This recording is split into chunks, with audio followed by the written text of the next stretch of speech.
Hi ಎಲ್ರಿಗೂ ನಮಸ್ಕಾರ. ನೀವು ನೋಡ್ತಾ ಇದ್ದೀರಾ ನ್ಯೂಸ್ ಅಂಡ್ ಕರ್ನಾಟಕ. ನಾನು ನಿಮ್ಮ ಮಂಜುಗೌಡ.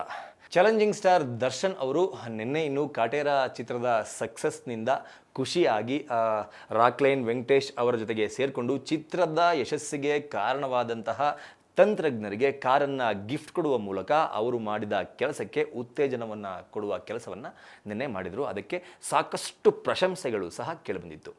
ಈಗ ಅವರು ಮಾಡಿರುವ ಒಂದು ಪೋಸ್ಟ್ ಸಾಮಾಜಿಕ ಜಾಲತಾಣದಲ್ಲಿ ಅವರ ಅಧಿಕೃತ ಸೋಷಿಯಲ್ ಹ್ಯಾಂಡಲ್ನಲ್ಲಿ ಅವರು ಮಾಡಿರುವ ಒಂದು ಪೋಸ್ಟ್ ಕೂಡ ಸಿಕ್ಕಾಪಟ್ಟೆ ಪ್ರಶಂಸೆಗೆ ಕಾರಣ ಆಗ್ತಾ ಇದೆ. ಏನದು ಪೋಸ್ಟ್ ಅನ್ನೋದನ್ನು ನಾವು ನೋಡೋದಾದರೆ, ಕೆಲವು ತಿಂಗಳುಗಳ ಹಿಂದೆ 8 ಬಾರಿ ಅಂಬಾರಿಯನ್ನು ಹೊತ್ತು ಕಾಡಾನೆಯನ್ನು ಹಿಡಿಯುವ ಕಾರ್ಯಾಚರಣೆಯಲ್ಲಿ ಸಾವನ್ನು ಅಪ್ಪಿದ್ದ ಅರ್ಜುನನಿಗೆ ಒಂದು ಸಮಾಧಿಯನ್ನು ಕಟ್ಟಿಸುವ ನಿಟ್ಟಿನಲ್ಲಿ ಚಾಲೆಂಜಿಂಗ್ ಸ್ಟಾರ್ ದರ್ಶನ್ ಅವರು ಒಂದು ಪೋಸ್ಟನ್ನು ಮಾಡಿದ್ದಾರೆ. ಆ ಪೋಸ್ಟ್ನಲ್ಲಿ ಏನು ಬರ್ಕೊಂಡಿದ್ದಾರಪ್ಪ ಅಂತಂದರೆ, ದಸರಾ ಸಡಗರದ ವೇಳೆ ಬಹಳಷ್ಟು ಬಾರಿ ಅಂಬಾರಿಯನ್ನು ಹೊತ್ತು ತನ್ನ ಗಜಗಾಂಭೀರ್ಯಕ್ಕೆ ಹೆಸರುವಾಸಿಯಾಗಿದ್ದ ಅರ್ಜುನ ಕಳೆದ ವರ್ಷ ನಡೆದ ಕಾಡಾನೆ ಕಾರ್ಯಾಚರಣೆಯಲ್ಲಿ ಸಾವನ್ನಪ್ಪಿರುವುದು ತಿಳಿದೇ ಇದೆ. ಆತನ ಸಮಾಧಿಗೆ ಯಾರೂ ದಿಕ್ಕು ದೆಸೆ ಇಲ್ಲದಂತೆ ಭಾಸವಾಗ್ತಾ ಇದೆ. ಆತನಿಗೆ ಸಲ್ಲಬೇಕಾದ ಗೌರವ ಆದಷ್ಟು ಬೇಗ ದೊರೆಯಲಿ. ಇನ್ನೇನು ಮಳೆಗಾಲ ಶುರುವಾಗುವ ಮುನ್ನ ಇದಕ್ಕೊಂದು ಒಳ್ಳೆಯ ವ್ಯವಸ್ಥೆ ಆಗಲಿ ಅನ್ನೋದು ನಮ್ಮ ಕೋರಿಕೆ ಅಂತ ಪೋಸ್ಟ್ ಮಾಡಿದ್ದಾರೆ. ಈ ಪೋಸ್ಟ್ ನಿಜಕ್ಕೂ ಪ್ರಶಂಸೆಗೆ ಅರ್ಹವಾದಂಥ ಒಂದು ಪೋಸ್ಟ್, ಒಂದು ಸುದ್ದಿ ಅಂತಲೇ ಹೇಳಬೇಕು.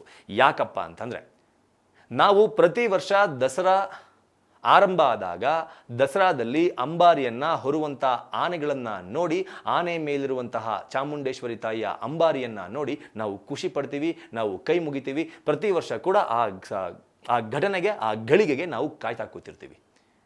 ಅಂತಹ ಅಂಬಾರಿಯನ್ನು 2012ರಿಂದ 2019ರವರೆಗೂ 8 ಬಾರಿ ಹೊತ್ತಂತಹ ಬಲಭೀಮ ಅಂತಲೇ ಹೇಳಬೇಕು ಅವನ್ನ ಅರ್ಜುನ ಆನೆ. ಈ ಅರ್ಜುನ ಆನೆ ಕಾಡಾನೆಯನ್ನು ಹಿಡಿಯುವ ಕಾರ್ಯಾಚರಣೆಯಲ್ಲಿ ಕಾಡಾನೆಯ ದಾಳಿಗೆ ತುತ್ತಾಗಿ ಸಾವನ್ನು ಅಪ್ಪಿದ ಅಂತ ಸುದ್ದಿ ಆಯಿತು. ಆದರೆ ಒಂದಷ್ಟು ಮೂಲಗಳ ಪ್ರಕಾರ ಬಂದಂತಹ ಸುದ್ದಿಯಿಂದ ಫಾರೆಸ್ಟ್ ಆಫೀಸರ್ಗಳೇ ಕಾಡಾನೆಗೆ ಹೊಡೆಯುವ ಗುಂಡನ್ನು ಬೈ ಮಿಸ್ಸಾಗಿ ಅರ್ಜುನನಿಗೆ ಹೊಡೆದಿದ್ದರಿಂದ ಅರ್ಜುನನ ಕಾಲಿಗೆ ಪೆಟ್ಟಾಗಿ ಆತ ಕುಸಿದು ಬಿದ್ದ. ಆಗ ಕಾಡಾನೆ ಅರ್ಜುನನ ಮೇಲೆ ದಾಳಿಯನ್ನು ನಡೆಸಿದ್ದರಿಂದ ಅರ್ಜುನ ಸಾವನ್ನು ಅಪ್ಪದ ಅಂತ ಇನ್ನೊಂದಷ್ಟು ಸುದ್ದಿಗಳು ಕೂಡ ಹರಿದಾಡ್ತು.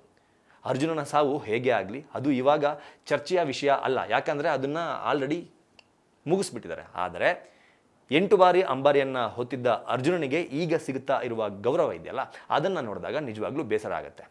ನಾವು ದೇಶದ ಗಡಿ ಕಾಯುವ ಯೋಧನನ್ನು ಸೆಲ್ಯೂಟ್ ಮಾಡ್ತೀವಿ, ಆತನಿಗೆ ಗೌರವವನ್ನು ಕೊಡ್ತೀವಿ. ಆತ ನಮ್ಮನ್ನು ಕಾಯ್ತಾ ಇದ್ದಾನೆ, ನಮ್ಮ ಪ್ರಾಣ ರಕ್ಷಣೆಗೋಸ್ಕರ ಆತನ ಪ್ರಾಣವನ್ನು ಪಣವಿಟ್ಟು ನಿಂತಿದ್ದಾನೆ ಅಂತ ನಾವೇನು ಯೋಚನೆ ಮಾಡ್ತೀವಿ, ಅದೇ ನಿಟ್ಟಿನಲ್ಲಿ ಕೂಡ ನಾವು ಅರ್ಜುನನನ್ನು ಯೋಚನೆ ಮಾಡಬೇಕು. ಯಾಕಪ್ಪ ಅಂತಂದರೆ, ಆ ಭಾಗದಲ್ಲಿ ಹಾಸನ ಸಕಲೇಶ್ಪುರ ಭಾಗದಲ್ಲಿ ಜನರಿಗೆ ತೊಂದರೆಯನ್ನು ಕೊಡ್ತಾ ಇದ್ದ, ಜನರ ಸಾವಿಗೆ ಕಾರಣ ಆಗ್ತಾ ಇದ್ದ, ಜನರು ಬೆಳೆದಂತಹ ಬೆಳೆಗಳನ್ನು ನಾಶ ಮಾಡ್ತಾ ಇದ್ದ ಕಾಡಾನೆಯ ಪುಂಡಾಟಕ್ಕೆ ಬ್ರೇಕ್ ಹಾಕುವ ನಿಟ್ಟಿನಲ್ಲಿ, ಜನರ ಸಾವನ್ನು ತಪ್ಪಿಸುವ ನಿಟ್ಟಿನಲ್ಲಿ ಅರ್ಜುನನ ಕರ್ಕೊಂಡು ಹೋಗಿ ಕಾರ್ಯಾಚರಣೆಯನ್ನು ಮಾಡಿಸಲಾಗ್ತಾ ಇರುತ್ತೆ.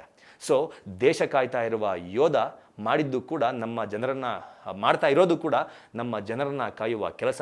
ಅದೇ ರೀತಿ ಅರ್ಜುನ ಮಾಡೋದಕ್ಕೆ ಹೋಗಿದ್ದು ಕೂಡ ಆ ಪುಂಡಾನೆಯಿಂದ ನಮ್ಮ ಜನರ ಜೀವಕ್ಕೆ ಯಾವುದೇ ರೀತಿ ಹಾನಿ ಆಗಬಾರದು ಎನ್ನುವ ಕೆಲಸಕ್ಕೆ. ನಮ್ಮ ಜನರನ್ನು ಕಾಪಾಡೋದಕ್ಕೆ ಹೋಗಿ, ನಮ್ಮ ಜನರು ಬೆಳೆದಂತಹ ಬೆಳೆಗಳನ್ನು ಕಾಪಾಡೋದಕ್ಕೆ ಹೋಗಿ ಅರ್ಜುನ ಪ್ರಾಣ ಬಿಟ್ಟಾಗಿದೆ. ಇಂತಹ ಅರ್ಜುನನಿಗೆ ನಿಜವಾಗ್ಲೂ ಒಂದು ಸಮಾಧಿಯ ಅವಶ್ಯಕತೆ ಇದ್ದೇ ಇದೆ. ಅರ್ಜುನ ಎಲ್ಲಿ ಸತ್ತ ಅಲ್ಲೇ ಆತನನ್ನು ಮಣ್ಣು ಮಾಡಲಾಗಿದೆ. ಆ ಜಾಗ ಇವಾಗ ನೋಡೋದಕ್ಕೆ ತುಂಬ ಬೇಸರದ ವಿಷಯವಾಗಿ ಎಲ್ರಿಗೂ ಕೂಡ ಕಾಣ್ತಾ ಇದೆ. ಏನು ಸಾಮಾನ್ಯವಾಗಿ ಕಾಡಿನಲ್ಲಿ ಅರ್ಜುನನ ಮಣ್ಣು ಮಾಡಿ ಆ ಜಾಗವನ್ನು ಹಾಗೆ ಬಿಟ್ಟಿದ್ದಾರೆ. ಅರ್ಜುನನ ಬಗ್ಗೆ ಹೇಳೋದಕ್ಕೆ ಸಾಕಷ್ಟು ವಿಚಾರಗಳಿದೆ. 8 ಬಾರಿ ಅಂಬಾರಿಯನ್ನು ಹೊತ್ತ ಅರ್ಜುನ ಪ್ರತಿ ವರ್ಷ 8 ವರ್ಷ ಕೂಡ ಅವನು ಮಾಡಿರುವ ಸಾಧನೆಯನ್ನು ಆ ಸಮಾಧಿಯಲ್ಲಿ ಒಂದು ಸಮಾಧಿಯನ್ನು ಕಟ್ಟಿ ಅಲ್ಲಿ ವಿವರಣೆ ಮಾಡಬಹುದು, ಮುಂದಿನ ಪೀಳಿಗೆಗೆ ಅದನ್ನು ತಿಳಿಸ್ಬೋದು. ಅದರ ಜೊತೆಗೆ ಅರ್ಜುನ ಹಿಡಿದಿರುವಂತಹ ಕಾಡಾನೆಗಳ ಸಂಖ್ಯೆಗೂ ಕೂಡ ಕಮ್ಮಿ ಇಲ್ಲ. ಅರ್ಜುನ ಬರೀ ಕರ್ನಾಟಕದಲ್ಲಿ ಮಾತ್ರ ಅಲ್ಲ, ದೇಶದ ನಾನಾ ಭಾಗಗಳಲ್ಲಿ ಕಾಡಾನೆಗಳು ಪುಂಡಾಟವನ್ನು ನಡೆಸಿದಾಗ ಕರ್ನಾಟಕದಿಂದ ಅರ್ಜುನನನ್ನು ಕರೆದುಕೊಂಡು ಹೋಗಿ ಆ ಪುಂಡಾನೆಗಳನ್ನು ಹಿಡಿದು ಅದಕ್ಕೆ ಬುದ್ಧಿ ಕಲಿಸುವ ಕೆಲಸವನ್ನು ಫಾರೆಸ್ಟ್ ಆಫೀಸರ್ಗಳು ಮಾಡ್ತಾಯಿದ್ರು. ಈ ಎಲ್ಲ ಸಾಧನೆಗಳು ಮುಂದಿನ ಪೀಳಿಗೆಗೆ ಸಿಗಬೇಕು. ಅರ್ಜುನ ನಮ್ಮ ಜನಕ್ಕೋಸ್ಕರ ಪ್ರಾಣ ಬಿಟ್ಟಿರೋದ್ರಿಂದ, ನಮ್ಮ ಜನರ ರಕ್ಷಣೆಗಾಗಿ ಅವನ ಜೀವವನ್ನು ತ್ಯಾಗ ಮಾಡಿರೋದ್ರಿಂದ ನಿಜವಾಗ್ಲೂ ಕರ್ನಾಟಕ ಸರ್ಕಾರ ಈ ಕಡೆ ಗಮನವನ್ನು ಹರಿಸಿ, ದರ್ಶನ್ ಅವರು ಹೇಳುವ ಪ್ರಕಾರ ಮುಂಬರುವ ಮಳೆಗಾಲದ ಒಳಗೆ ಅಲ್ಲಿ ಅಧ್ವಾನ ಆಗೋದು ನೋಡೋದಕ್ಕೆ ನಮಗೆ ಕಷ್ಟ ಆಗುತ್ತೆ. ಆ ಮಳೆಗಾಲದ ಒಳಗೆ ಅಲ್ಲೊಂದು ಸಮಾಧಿಯನ್ನು ನಿರ್ಮಿಸಿ ಅರ್ಜುನ ಮಾಡಿರುವ ಸಾಧನೆಯನ್ನು ಮುಂದಿನ ಪೀಳಿಗೆಗೆ ತಲುಪಿಸುವಂತಹ ಕೆಲಸ ಆಗಬೇಕು ಅನ್ನೋದು ಅವರ ಉದ್ದೇಶ ಹಾಗೂ ನಮ್ಮ ಉದ್ದೇಶ ಕೂಡ. ಇದರ ಬಗ್ಗೆ ನಿಮಗೆ ಏನನ್ಸುತ್ತೆ ಅನ್ನೋದನ್ನು ಕಮೆಂಟ್ ಬಾಕ್ಸ್ ಮೂಲಕ ತಿಳಿಸಿ ಅಂತ ಕೇಳ್ಕೊತಾ ಈ ವಿಡಿಯೋನ ಮುಗಿಸ್ತಾ ಇದ್ದೀನಿ. ನಮಸ್ಕಾರ.